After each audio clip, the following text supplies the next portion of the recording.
Hello and welcome to my and me talks. आज हम एक बहुत ही सेंसिटिव टॉपिक के बारे में बात करने वाले हैं which is very common in India. अगर आप एक इंडियन हाउस होल्ड में रहते हो और आप एक न्यू पेरेंट हो तो आपने कई बार ये लाइन ज़रूर सुनी होगी कि आपका बच्चा बहुत पतला है, क्या आप इसे दूध नहीं पिलाते, आपको डॉक्टर को दिखाना चाहिए, हमारे बच्चे तो बहुत चबी हुआ। एक माँ के लिए ऑलरेडी चीज़ें बहुत टफ़ है। इतनी सारी चीज़ें चल रही होती हैं, बच्चे की टेंशन, अपनी हेल्थ की टेंशन, स्लीप डिप्राइव्ड है, अभी तक हील नहीं हुई है, और उनको तुरंत जज कर देना कि आपका बच्चा हेल्दी नहीं है, it creates lot of self doubt as a parent and lot of guilt factor। और ये मैं समझ सकती हूँ because I am a new mom. Even when I delivered my baby was 3 kgs। And आप एक चीज़ नोट करेंगे इंडिया में, जैसे ही बच्चा डिलीवर होता है आपके रिलेटिव सबसे पहले ये नहीं पूछेंगे कि माँ कैसी है, बच्चा कैसा है। सबसे पहला सवाल ये होता है कि नॉर्मल डिलीवरी हुई है या सी सेक्शन। अगर आपका सी सेक्शन हो गया है तो आपको तो पहले ही जज कर लिया जाएगा। सेकेंड चीज़ जो लोग सबसे पहले पूछते हैं आपके बच्चे का वेट। अगर आपके बच्चे का वेट 3.5 से या 4 किलो से कम है तो बहुत लोग इसको एक हेल्दी बेबी का साइन नहीं मानते हैं, बट ऐसा नहीं है। Anywhere from 2 to 2.7 kgs to 3.2 kg is a healthy weight. So अगर आपको नेक्स्ट टाइम कोई ये चीज़ बोलता है तो उनको बोलो कि 3.5 kg या 4 kg का बच्चा ओवर वेट होता है, it's not a healthy sign. So we will cover this topic today कि chubby baby equals to healthy baby, ये मिथ है या फैक्ट। ऑफ कोर्स ये एक मिथ है। पहली बात ये जानेंगे कि ये मिथ आया कहाँ से। इंडिया में हिस्टोरिकली चबी बेबी को हेल्दी माना जाता था क्योंकि पहले फूड स्कैर्सिटी थी, पहले माल न्यूट्रिशन की प्रॉब्लम बहुत कॉमन थी। तो जो बच्चा थोड़ा मोटा दिखाई देता था, गोलू मोलू दिखाई देता था, उसे सेफ़ माना जाता था। अब का टाइम बहुत डिफरेंट है, तो पुरानी सोच से बाहर निकलिए और हर माँ और उसके बच्चे को जज करना बंद कीजिए। Babies come in different shapes and sizes like adults. हर किसी का बॉडी टाइप अलग होता है, उसी तरह बच्चों का भी ऐसा ही होता है। कुछ बेबी नेचुरली लीन होते हैं, कुछ बेबी बहुत जल्दी वेट गेन करते हैं, कुछ की हाइट बहुत अच्छी बढ़ती है और कुछ को वेट गेन करने में टाइम लगता है। बट इसका मतलब ये नहीं कि वो बच्चे अनहेल्दी हैं। इसमें जेनेटिक्स का बहुत बड़ा रोल होता है। सो पेरेंट्स, आपको समझने की ज़रूरत है कि अगर आपको कोई ऐसा कह रहा है तो आप कुछ फैक्ट्स को रीड करें और उसे जवाब दें ताकि वो नेक्स्ट टाइम सेम चीज़ें किसी और को ना बोले। बिकॉज़ आजकल बहुत आसान है मुंह खोलकर किसी को भी कुछ भी कह देना। दे डोंट अंडरस्टैंड कि इससे एक न्यू पेरेंट पे क्या असर पड़ता है। आपको एज अ पेरेंट स्ट्रॉन्ग बनना पड़ेगा और उनको जवाब देना सीखना पड़ेगा, फैक्ट्स बताना पड़ेगा, because they are clearly unaware. There are parents जो इस तरीके के जजमेंट्स पास कर देते हैं जस्ट बिकॉज उनके बच्चे गोलू मोलू है, बट उन्हें ये नहीं पता कि इनफैक्ट उनका बच्चा अनहेल्दी है because they are stuffing them will lot of fat and junk food just to make them look chubby. But ये बहुत गलत चीज़ है। इसी सोच के वजह से आजकल छोटे छोटे बच्चों में liver kidney issues, early puberty के साइंस दिख रहे हैं, and this is very very unhealthy. I don't understand this obsession कि बच्चे को गोलू मोलू बनाने के चक्कर में आप उसके हेल्थ के साथ कैसे खेल सकते हो। Why in this at this time also people are obsessed कि उनका बच्चा दिख कैसा रहा है।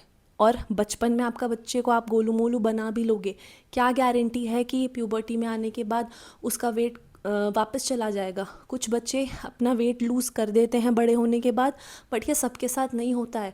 कुछ बच्चों को वही वेट कम करने में बहुत स्ट्रगल फेस करनी पड़ती है, और भगवान ना करे प्यूबर्टी में या प्यूबर्टी के बाद उसका वेट कम नहीं होता है तो उन्हीं बच्चों को आप बॉडी शेम करके उसका कॉन्फिडेंस ख़राब कर देते हो। सो प्लीज़ ऐसे लोगों से मेरी रिक्वेस्ट है कि ऐसी फॉल्स इन्फॉर्मेशन स्प्रेड करना बंद करें, जजमेंट पास करना बंद करें, and mind your own business. And to all the parents जो ऐसी बातें आपको बोलते हैं उन्हें जवाब देना शुरू कर दो, because this has to stop. When I delivered my baby, he was 3 kgs exactly, and I remember everybody calling us and checking before checking on us, they were concerned कि मेरी normal delivery हुई है या C section। इस पर हम फिर कभी बात करेंगे। ये भी एक वास्ट टॉपिक है और बहुत ही इम्पोर्टेंट टॉपिक है। और उसके बाद सबसे बड़ा कंसर्न होता है कि बच्चे का वेट कितना है। अगर बच्चा आपका 3.5 kg से कम है तो ऑलरेडी लोग उसे टैग दे देंगे कि बच्चा कमज़ोर है। I myself have faced this, कि जहाँ पे मुझे रिलेटिव्स ने क्लियरली ये चीज़ मेरे मुंह पे बोली है कि बच्चा कमज़ोर है, बच्चा बड़ा पतला है। मुझे बहुत गुस्सा आता है, but I can not do any thing. But मैं उन्हें बोलती हूँ मुँह पर कि नो, मेरा बच्चा कमज़ोर नहीं है। इसके डॉक्टर ने कहा है कि अपनी ग्रोथ चार्ट के हिसाब से इसका वेट और हाइट परफेक्ट है। तो आपको भी ये कॉन्स्टेंटली बोलते रहना है। लोग सुनेंगे नहीं, लोग बार बार आपको यही चीज़ सुनाते रहेंगे, आपको गलत प्रूफ करने की कोशिश करेंगे। बट जब आप रिजिड हो जाओगे कि no, we know more than you, our doctor knows more than you, so they will shut down. अब सबसे इम्पॉर्टेंट बात, एक डॉक्टर ये कैसे डिसाइड करते हैं कि बच्चा हेल्दी है या नहीं? Not by cheeks, not by thighs, but through growth chart. अगर आपके बच्चे की हाइट अच्छी है, वेट अच्छा है, उसके BMI अच्छी है, और आपके बच्चा माइलस्टोन्स अचीव कर रहा है, स्टूल्स और यूरिन अच्छे से पास कर रहा है, टाइम टू टाइम फीड ले रहा है, बच्चा एक्टिव है, रिस्पॉन्ड कर रहा है, हंसता है, खेलता है, तो आपका बच्चा परफेक्टली हेल्दी है। I want to talk about the pressure some people are creating on new parents. इससे बहुत सारे पेरेंट्स ऐसे होते हैं जो उनकी बातों को सुन के इग्नोर करते हैं और उसके बाद अपनी लाइफ अपने हिसाब से जीते हैं, अपने डॉक्टर पे ज़्यादा भरोसा करते हैं। But many people are like, जो घबरा जाते हैं, उन्हें समझ नहीं आता कि ओ नो ऐसा होता है। वो आपकी बातों को दिल पे ले लेते हैं और आपकी बातों को बिलीव कर लेते हैं rather than checking on doctor. और ये बहुत ही डेंजरस है, क्योंकि I have seen cases way people have literally started over stuffing the baby just because they have a pressure from the society, or they have heard 2-3 relatives saying that आपका बच्चा थोड़ा पतला है, इस पर थोड़ा ध्यान दो। इससे क्या होता है, you start comparison eating, you start force feeding, extra top ups देना शुरू कर देते हो। बच्चे का फूड से जो रिलेशन है वो तो ख़राब हो ही रहा है। बच्चा खाने से चिढ़ने लग जाएगा, दे विल नॉट ईट। आप बच्चे के डिमांड को समझें, ऑन डिमांड फूड दो। कोई बच्चा भूखा नहीं रहता है। आपके बच्चे को भूख लगेगी, वो खुद मांगेगा, और जब वो खुद मांग कर खाएगा तो वो खाने की वैल्यू भी करेगा, उसे खाने से प्यार भी होगा। लेकिन अगर आप उसे ओवर स्टफ़ करोगे तो बच्चे का फूड से रिलेशनशिप सिर्फ ख़राब होने वाला है, और डाइजेस्टिव इश्यूज़ और भी तरीके के प्रॉब्लम्स हो सकते हैं। So please stop listening to fools and take your own decisions. Listen to your doctor. If your doctor says your baby is completely fine, trust the doctor. Don't also मैं ऐसे लोगों से बोलना चाहूँगी कि प्लीज़ फॉल्स इन्फॉर्मेशन पास करना बंद करें and let the parents decide what they want to do with their children. कोई पेरेंट्स गलत नहीं होते हैं। आपने अपनी पेरेंटिंग में भी गलतियाँ करी होंगी। आप ये मत समझो कि आप बहुत ही परफेक्ट पेरेंट हो और सबको ज्ञान देने मत निकलो। Let them decide.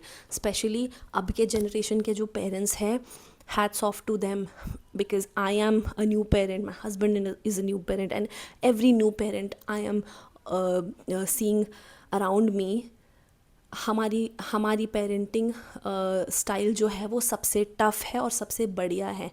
हम फिर से वो जनरेशन लौट कर आ रहे हैं जो बच्चे को स्क्रीन से दूर रख रहे हैं, हर चीज़ के लिए डॉक्टर को पूछ रहे हैं। ये कोई गलत आदत नहीं है, इस पे लोगों हमें जज भी किया जा रहा है, हमें ये भी बोला जा रहा है कि आप ओवर प्रोटेक्टिव हो रहे हो। हमारे टाइम पे भी तो बच्चे बहुत आसानी से पल जाते थे, हम तो हर बात के लिए डॉक्टर को फ़ोन नहीं करते थे। बट नहीं, आप मत सुनो किसी की, do whatever you want to do, and ये पेरेंटिंग स्टाइल बेस्ट है। Don't trust anybody but your instincts. आप बहुत अच्छे पेरेंट हो, आप अपनी इंस्टिंक्ट्स को डाउट मत करो। Listen to yourself and you're doing best. If you are right now watching this video asking questions, मुझे और कुछ कहने की ज़रूरत ही नहीं है। This says it all. अगर आपको ये वीडियो रिलेटेबल लगा और पसंद आया तो please like, share and subscribe करिए और ज़्यादा से ज़्यादा लोगों से शेयर करिए। हम और भी टॉपिक्स लेकर आएंगे। अगर आपको कोई पर्टिकुलर टॉपिक याद आता है या आप चाहते हैं कि मैं उस पर बात करूं तो प्लीज़ शेयर करिए। Thank you so much. Have a good night.